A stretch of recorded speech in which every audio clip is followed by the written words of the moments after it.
राजस्थान, भारत का वो कोना जहां की रेत में सिर्फ इतिहास नहीं बल्कि अनगिनत ऐसी कहानियां दफन हैं जिन्हें सूरज ढलने के बाद कोई दोहराने की हिम्मत नहीं करता।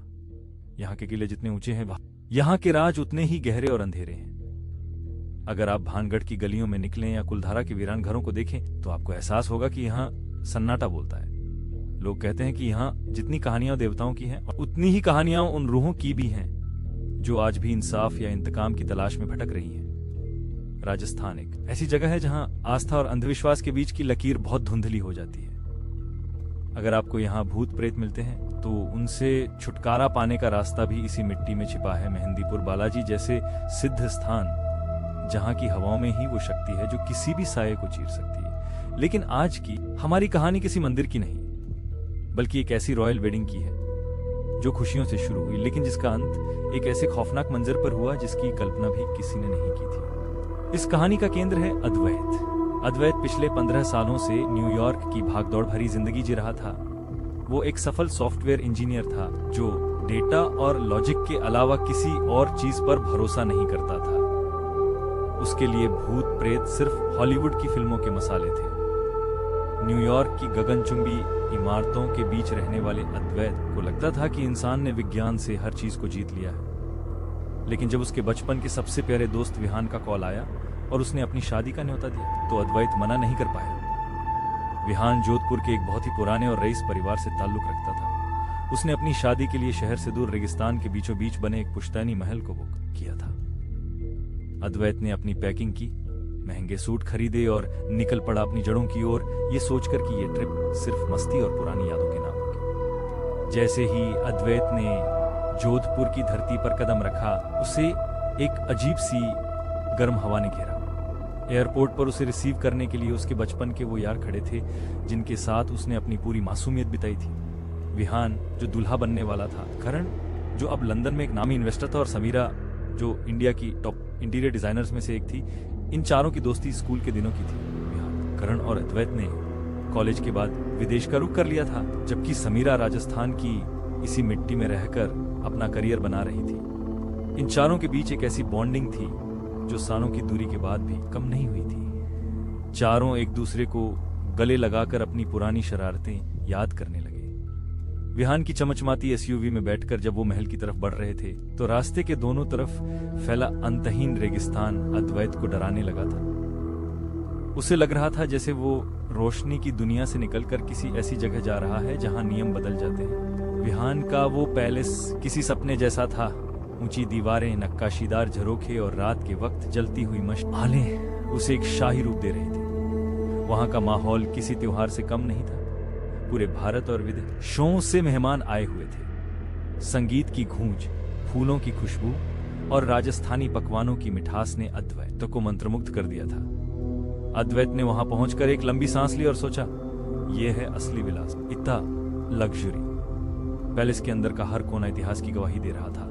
लेकिन अद्वैत ने गौर किया कि पैलेस के कर्मचारी सूरज ढलने के बाद पैलेस के पिछले हिस्से की तरफ जाने से कतराते थे। वहां एक बहुत बड़ा लोहे का गेट था जो हमेशा बंद रहता था। अद्वैत ने जब विहान से इस बारे में पूछा तो विहान ने हंसकर बात टाल दी और कहा, अरे भाई, ये पुराने लोग हैं, पुरानी बातें हैं, तू एंजॉय कर। शादी की रस्में जोर शोर से चल रही थी।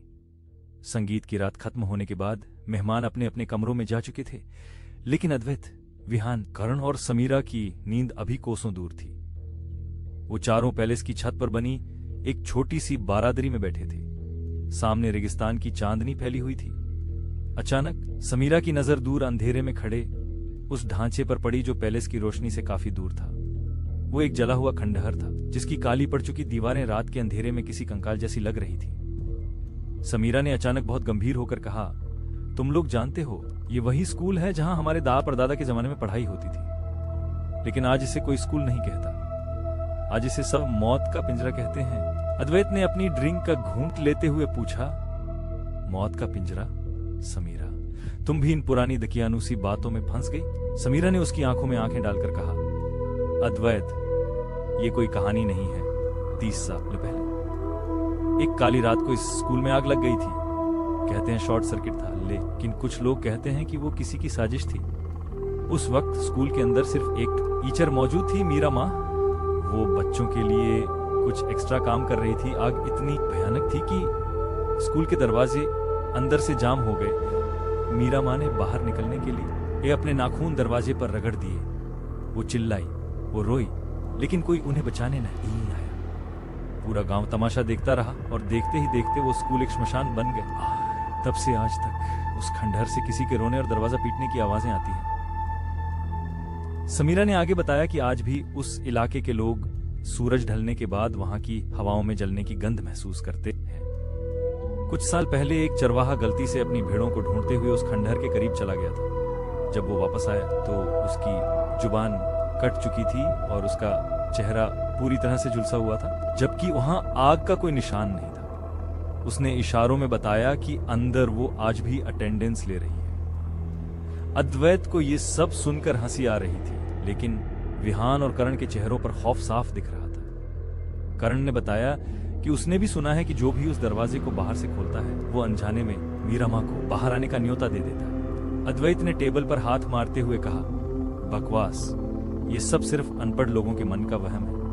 आग लगी, वो बेचारी मर गई, बात खत्म। आत्माएं और प्रेत सिर्फ हमारे दिमाग की उपज है। अद्वैत के इस घमंड ने करण को चुनौती देने पर मजबूर कर दिया। करण ने कहा, ठीक है अद्वैत, अगर तू इतना ही बड़ा शूरवीर है तो आज रात उस खंडहर के दरवाजे तक जा और उसे छू कर वापस आ। अगर तूने ऐसा किया तो मैं मान जाऊंगा कि न्यूयॉर्क ने तुझे सच में बहादुर बना दिया है। अद्वैत ने बिना सोचे समझे शर्त मंजूर कर ली। विहान ने बहुत रोका। उसने कहा कि ये उसकी शादी का मौका है और वो कोई अपशकुन नहीं चाहता, लेकिन अद्वैत पर अपनी बात साबित करने की धुन सवार थी। रात के करीब 1:30 बज रहे थे। चारों दोस्त विहान की काली एसयूवी में सवार हुए।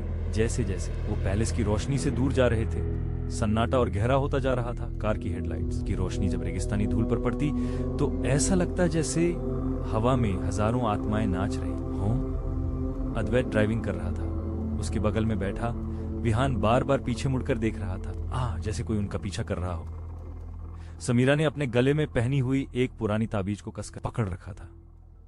अचानक कार का रेडियो खुद ब खुद चालू हो गया। उसमें से कोई गाना नहीं, बल्कि सिर्फ एक भारी घरघराहट की आवाज आ रही थी, जैसे कोई बहुत दूर से रेडियो सिग्नल पर चिल्ला रहा हो।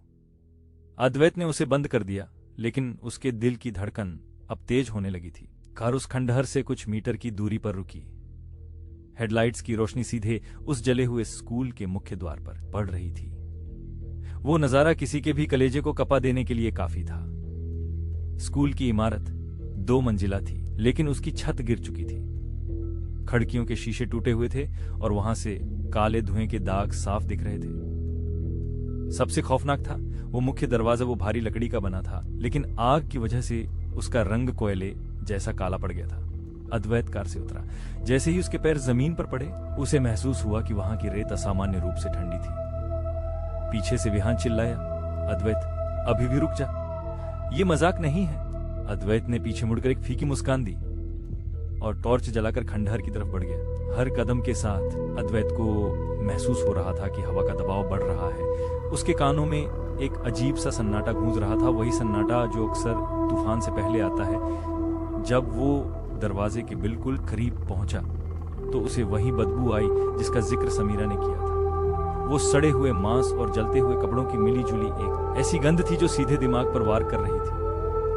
उसने अपनी टॉर्च दरवाजे पर मारी। वहां गहरे खरोंच के निशान थे और जैसे किसी ने सच में अपने नाखूनों से उस लकड़ी को फाड़ने की कोशिश की। अद्वैत का हाथ कांप रहा था। उसने जैसे ही उस गर्म लकड़ी को छुआ, उसे लगा जैसे बिजली का एक हल्का झटका लगा।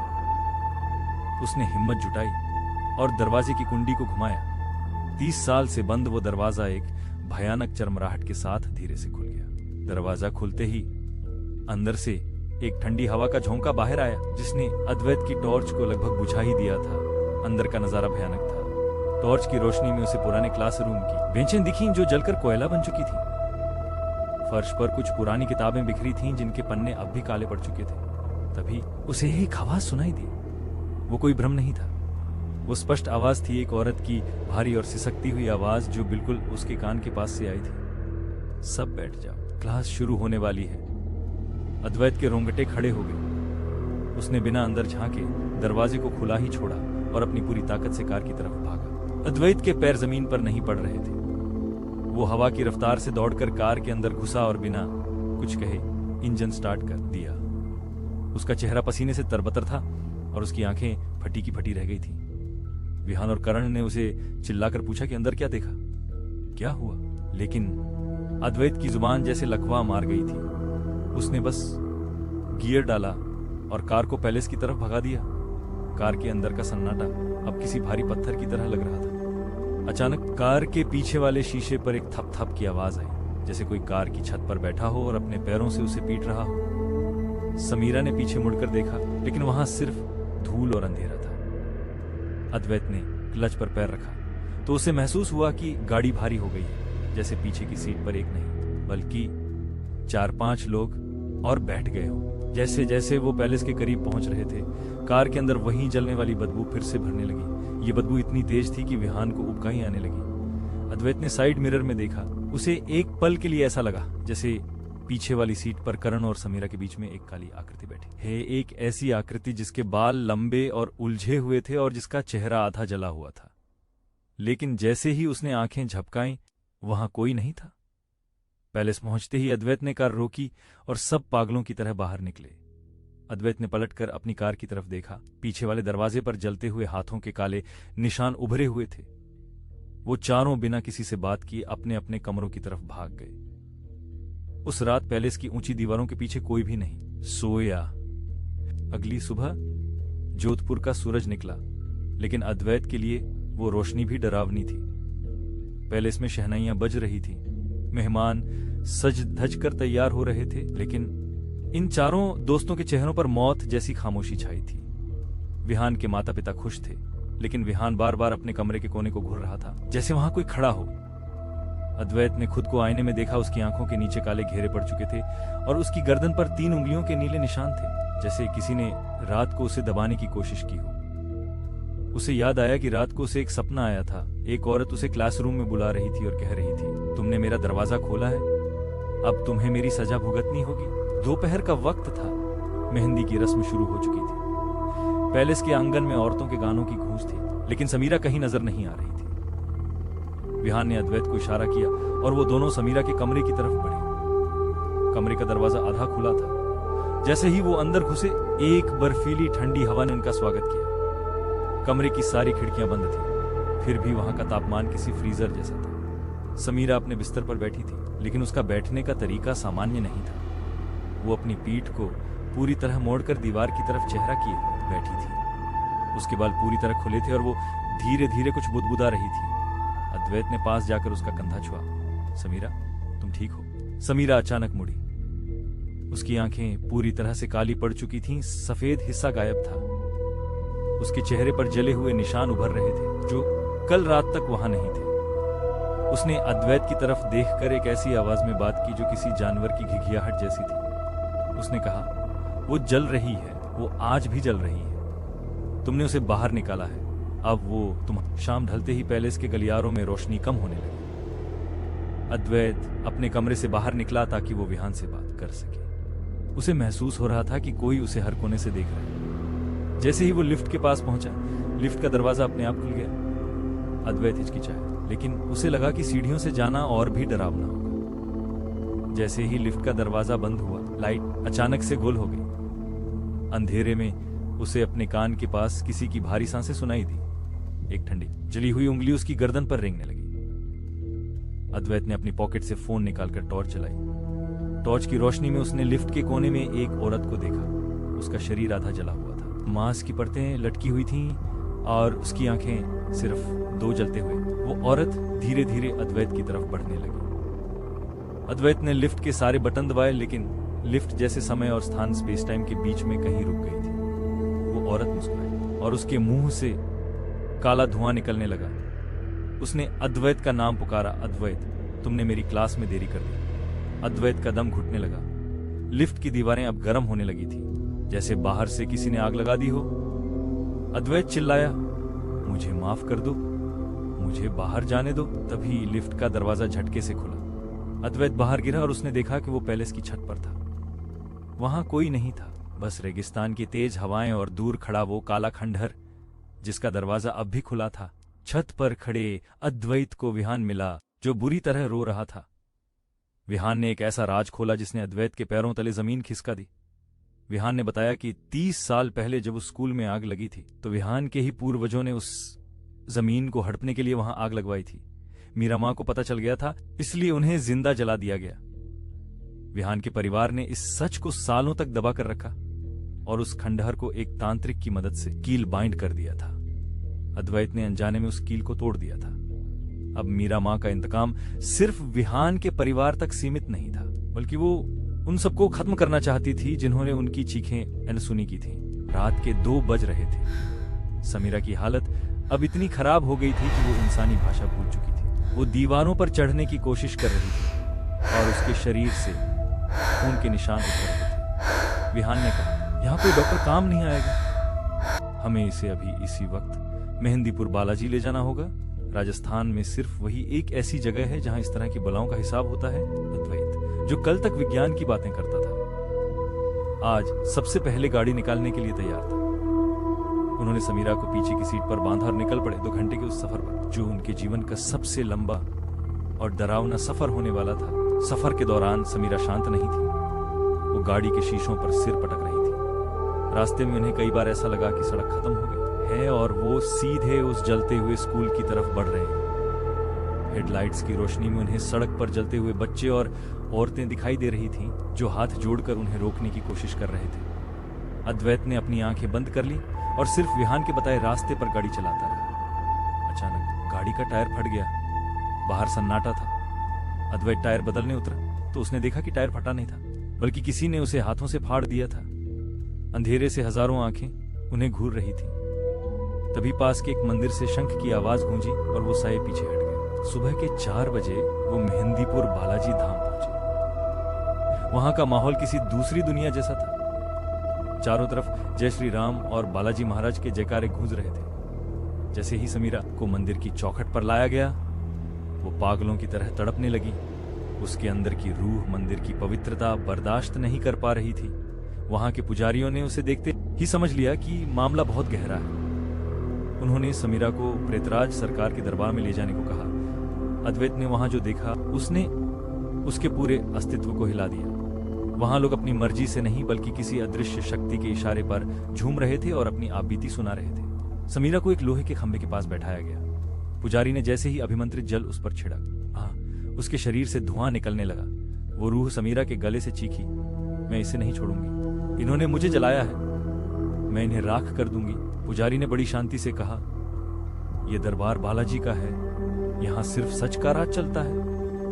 अगले 3 घंटों तक आम मंत्रों और चीखों के बीच एक मानसिक युद्ध चला।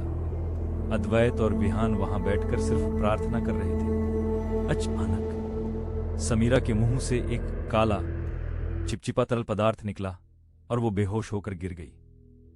मंदिर के वातावरण में एक अजीब सी शांति छा गई। पुजारी ने कहा, साया चला गया है लेकिन दरवाजा अब भी खुला है, उसे बंद करना होगा। वापस जयपुर पहुंचकर विहान ने तुरंत बुलडोजर मंगवाए। उसने उस खंडहर को जमींदोज करने का फैसला किया। अद्वैत ने अपनी आंखों से उस पुरानी इमारत को गिरते हुए देखा। ईंट ईंट बिखर रही थी और धूल के गुबार में उसे ऐसा लगा जैसे मीरा मां की रूह हमेशा के लिए आजाद हो गई है। शादी संपन्न हुई। अद्वैत न्यूयॉर्क वापस लौट गया। उसने वहां जाकर एक मनोचिकित्सक से सलाह ली और धीरे धीरे उस खौफनाक याद को अपने दिमाग के किसी कोने में दफन कर दिया। उसे लगा कि विज्ञान ने नहीं तो कम से कम आस्था ने उसे बचा लिया। ठीक 2 साल बाद अद्वैत अपने न्यूयॉर्क के अपार्टमेंट में बैठा था। अचानक उसके फोन पर एक अज्ञात नंबर से वीडियो कॉल आया। कॉल विहान का था। विहान का चेहरा पीला पड़ चुका था और वो किसी पुराने कमरे में छिपा हुआ था। उसने कैमरा घुमाया। सामने वही नया स्कूल था जो उस खंडहर की जगह बना था। स्कूल के गलियारे में धुंध छाई थी। विहान ने कांपते हुए कहा, अद्वैत, हमने उसे नहीं मारा, हमने उसे सिर्फ घर दिया है। वो अब एक कमरे में बंद नहीं है, वो पूरे स्कूल में है। तभी विहान के पीछे वही जली हुई औरत दिखाई दी। उसने विहान का गला पकड़ा और अद्वैत की तरफ देखकर मुस्कुराई। अद्वैत के कमरे की लाइट अचानक बंद हो गई और उसके लैपटॉप के स्क्रीन पर कोयले से लिखा हुआ उभरने लगा, अगली क्लास तुम्हारी है। अद्वैत, तो दोस्तों ये थी राजस्थान के उस शापित स्कूल की दास्तान। ये कहानी हमें याद दिलाती है कि कुछ घाव कभी नहीं भरते और कुछ दरवाजे कभी नहीं खोलने चाहिए। क्या आपके आसपास भी कोई ऐसी जगह है जहां जाने से रूह कांप जाती है? कमेंट्स में हमें जरूर बताएं। अगर आप चाहते हैं कि मैं भारत के टॉप 5 मोस्ट हॉन्टेड स्कूल्स की सीरीज शुरू करूं तो कमेंट में हॉन्टेड लिखें, सब्सक्राइब करें और बेल आइकन दबाएं, क्योंकि अगली कहानी शायद आपके ही शहर की हो। सावधान रहें, क्योंकि अंधेरा कभी खत्म नहीं होता।